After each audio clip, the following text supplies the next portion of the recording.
ஒரு விசித்திரமான உண்மையை சொல்கின்றேன். ஒரு நிமிடம் போதும் உன்னுடைய துக்கங்கள் அனைத்தும் கரைந்து போக, இழப்புகள் அனைத்தும் மீட்கப்பட, தேடல்கள் அனைத்தும் நிறைவடைய. அந்த நிமிடம்தான் சாய்பாபா கொடுக்கக்கூடிய அந்த அருள் நேரம். அந்த அருள் நேரம் இப்பொழுது உனக்காக வந்திருக்கின்றது. 2 மணி நேரத்தில் உன் வாழ்க்கையில் மிகப்பெரிய உதவி உன்னை வந்து சேரும். அது யாரிடம் இருந்து வருகின்றது என்பது எல்லாம் முக்கியமல்ல.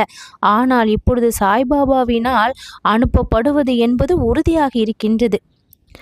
உதவிக்கு முன் ஏற்படக்கூடிய அந்த அமைதி சில நேரங்களில் வாழ்க்கை தடுக்கின்றது போல தோன்றலாம். சில நேரங்களில் எல்லாம் முடிந்தே விட்டது என்ற எண்ணம் கூட வரலாம். ஆனால் நிச்சயமாக ஒன்றை நீ உணர்வாய், உன் முன்னோட்ட அமைதி என்பது உன் பின்னால் வரக்கூடிய அருளினுடைய அறிகுறி என்று. நீ சோகமாக இருக்கின்றாய் என்றால் அது பாபாவின் பார்வை உன்னை தேடி வந்து விட்டது என்பதற்கான அறிகுறி. அந்த பார்வையிலிருந்து உதவி பிறக்க ஆரம்பிக்கப் போகின்றது என்பதை தெரிந்து கொள்.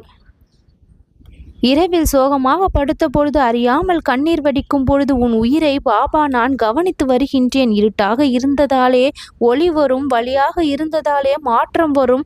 உன் வாழ்க்கையின் புதிய ஆரம்பம் என்று 2 மணி நேரத்திலிருந்து தொடங்கிவிடும். என்னுடைய செயல்முறையோ மர்மம். பாபா செய்கின்ற உதவி எப்பொழுதும் எதிர்பார்த்த முறையில் வராது.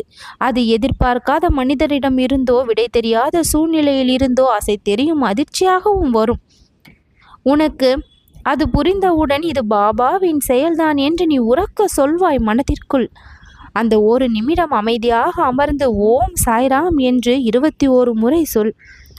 அருள் நேரம் அடையும் வழிமுறைகள் மனதில் இருக்கக்கூடிய அந்த விருப்பத்தை நேர்மையானதாக வைத்துக்கொள்.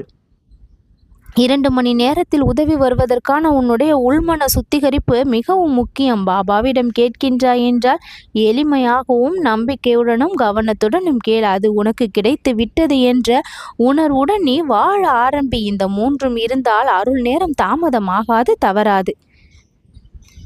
அந்த உதவி உன்னை வந்து சேர்ந்த பிறகு நீ எப்படி உணருவாய்? உன்னுடைய மனம் அமைதியாகும், உன்னுடைய முகம் மலரும், உன் வாழ்க்கையில் போதும் என்கின்ற உணர்வு பிறந்துவிடும். அது பணமாக இருக்கலாம், சந்திப்பாக இருக்கலாம், வாய்ப்பாக இருக்கலாம், வேலையாக இருக்கலாம், திருமணமாக இருக்கலாம், பயணமாக இருக்கலாம், பிழைப்பாக இருக்கலாம். இப்படி எது வேண்டுமானாலும் அது இருக்கலாம். ஆனால் அது பாபா அனுப்பிய பரிசு என்பதில் மட்டும் ஐயமே இல்லை. கடந்த காலத்தின் வலி குறைவதற்கான அருள் நேரம் இது. உன் கடந்த கால வேதனையாய் இருந்தால்தான் உனக்கு எதிர்காலம் சுகமாய் இருக்கக்கூடும் என்கின்ற நம்பிக்கையை மட்டும் ஏற்றுக்கொள். அருளை தூண்டும் நேரம் இது. மன்னிப்பு, அமைதி, சிந்தனை 3ம் உதவிக்கு வழிகாண்பிக்கும். பாபாவினுடைய வார்த்தைகள், நான் உன்னை விடமாட்டேன், உன் சோகத்தை விலக்கி வைக்கின்றேன், உனக்கான ஒரு பெரிய உதவி தயாராகி வருகின்றது, அது உன்னை காப்பாற்றும். இது பொய்யான நம்பிக்கை அல்ல, இது உணரப்படும் நிதர்சனங்கள். உன் மனதில் மாற்றம் வரும் தருணம், புதிய வாய்ப்புக்கான நேரம். இந்த 2 மணி நேரத்தில் இன்று உனக்கு கிடைக்கப் போகின்ற இந்த உதவி ஒரு விதமான வாசல் திறந்ததற்கான அறிகுறி. நீ பார்த்து நம்பி அழைத்து ஒத்துக்கொண்டால் போதும், அந்த உதவி இப்பொழுதே உன்னை வந்து சேரும். நல்லது நடக்கும்.